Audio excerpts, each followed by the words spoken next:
me again. I want to talk to you about something that's kind of serious, but we'll kind of tone it down a little bit if we can. A while ago, you gave me an idea for a book by way of a dream. And I remember waking up thinking, wow, this would be a great story. And I jotted some notes in my to-be-written file and kind of forgot about it because I knew that I had other things I had to write. So I came back to writing it, and a couple weeks ago, actually, and I'm kind of jamming through it. And originally I thought the book was going to be kind of a simple idea, albeit an intriguing idea. And of course, as I write it, you know what the story is, because you and I have that thing going. But well, it turns out that it's not quite as simple as I thought it was. And there's a social component, not a social component, but there's an aspect to this story that demands I bring a part of my ethos to the story. And so, yes, there is commentary, social commentary, embedded in the story. And I didn't want to do that. I wanted this book to be kind of free of that, because I have every intention of submitting this particular story to agents to do the traditional publishing route. And so this book can appeal to more and more readers. But as I write it, I can't help myself. And then, okay, this is where it gets a little serious. And then this morning I wake up and I read about the Christchurch shooting in New Zealand. And of course, my socio-political brain kicks in and starts spouting off all of these comments on social media. And I realize that it is profoundly inherent in me to want to make these, not necessarily to want to make these statements, but to have to make these statements, because I see what's wrong in society. And I want to be a vehicle for change. And that's not an ego thing. It has nothing to do with that. It's just that I want to do my part to help society to get better, to improve, to be humane. And it dawned on me that it is so, I am so wrapped up in it. It is so much a part of my makeup, my being, that I can't separate those two things. It's why I wrote POTUS. It's why every time I write a book, there's always some other meaning. There's another dimension underneath it. A component that's trying to tell a kind of a subliminal story. And I know I have had these conversations with other artists about this very subject, where they are so afraid that if they make a political comment with their art, that they're going to lose their followers. And at that point, I just want to say, what's more important? Helping to affect change, helping to affect positive change in the world, or selling a book Now, if those two are intrinsically tied together such that you're, by the act of you selling a book and someone reading your book, that it does affect change, that's great. But as an artist, if you are afraid of being who you are because it might hinder your chances of success, what's going to happen is you're going to become false. You're going to present a false face to society. And the more you have to present that false face to society, the more you're going to start believing that false face.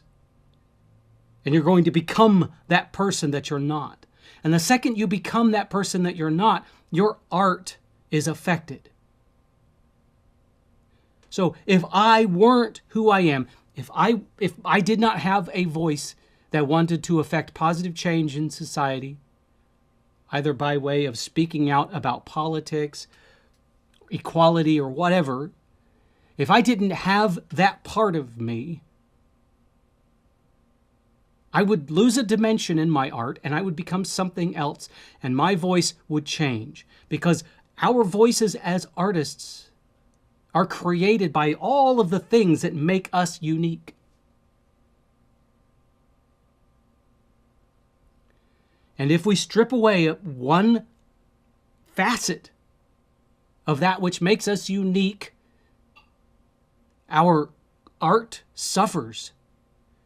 Be it the written word, the performance, the song, the dance, the painting, the sculpture.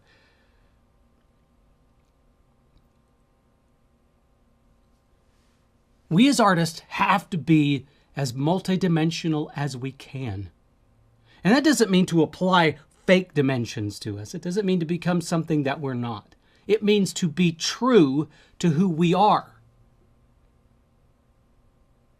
And sometimes that's the hardest thing to do, because in many cases I've known so many people in my life that don't know who they are, that haven't taken the time and spent the effort to discover who they are inside so that they can present it outside. You have to know yourself. And once you know yourself, you have to be true to it. Because if you're not true to yourself, you're not true to your art. And if you're not true to your art, what are you doing? You're creating a lie. Now I'm not saying that every artist out there has to go out and drag a soapbox to a corner and stand up and shout to the heavens what they think is wrong with this country or with the world. What I'm saying, though, is if there's something truly and profoundly important to you, that you make it a part of your art. Not all the time, not everything. Don't beat people over the head with it with a hammer. Just be truthful and be honest with it. If you're writing a story and all of a sudden, organically, you start making a comment via that story on a certain aspect of society, let it happen. And then, of course, if your beta readers and your editors and whatever read it and they say, yeah, this is a bit heavy-handed, pull it back. But just be honest with yourself. Be truthful to you and to your art. Don't sacrifice your beliefs. And hopefully those beliefs are a vehicle to promote good, to affect positive change. Because right now, I don't know what's gotten into this world, but we're in a bad, bad, dark place. We're in a downward spiral, and I don't know what it is that's going to take us out of this. There's so much hatred.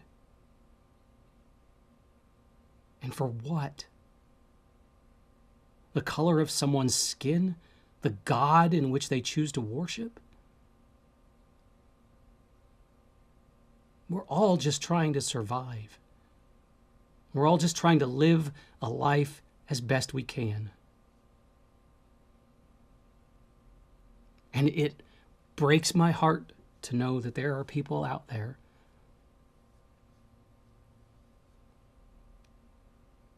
that feel the need to take lives. But that's not what this is about right now. That's just me, my heart breaking for New Zealand and all of those people that suffered.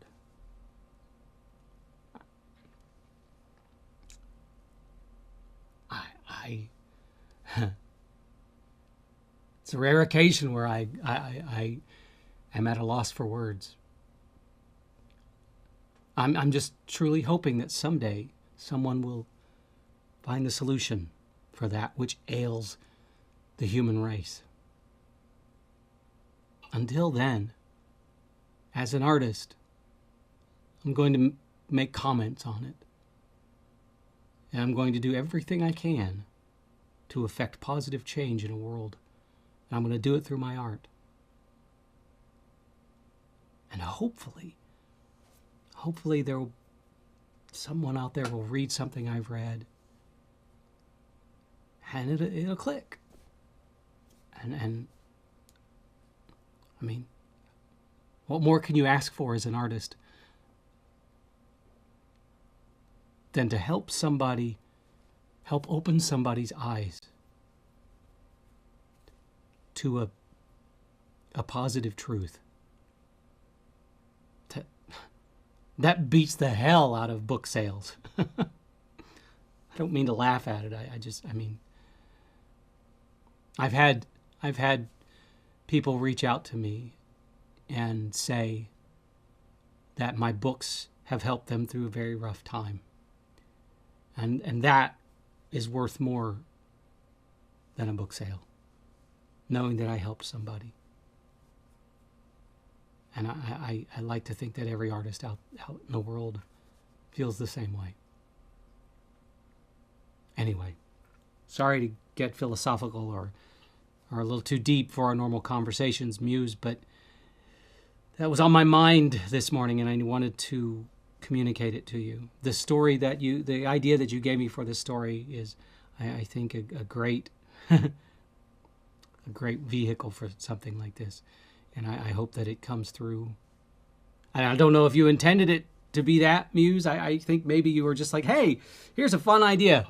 Run with it. And instead I said, hey, great idea.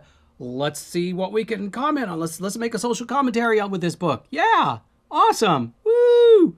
Because that's how you and I roll, Muse. You hand me the ideas and I layer them with all sorts of stuff. Hopefully the layers don't get too thick and muddy. But anyway, that's all I got, Muse. Thank you for listening. Thank you for being here with me. Thank you for giving me all these ideas. Muse. You.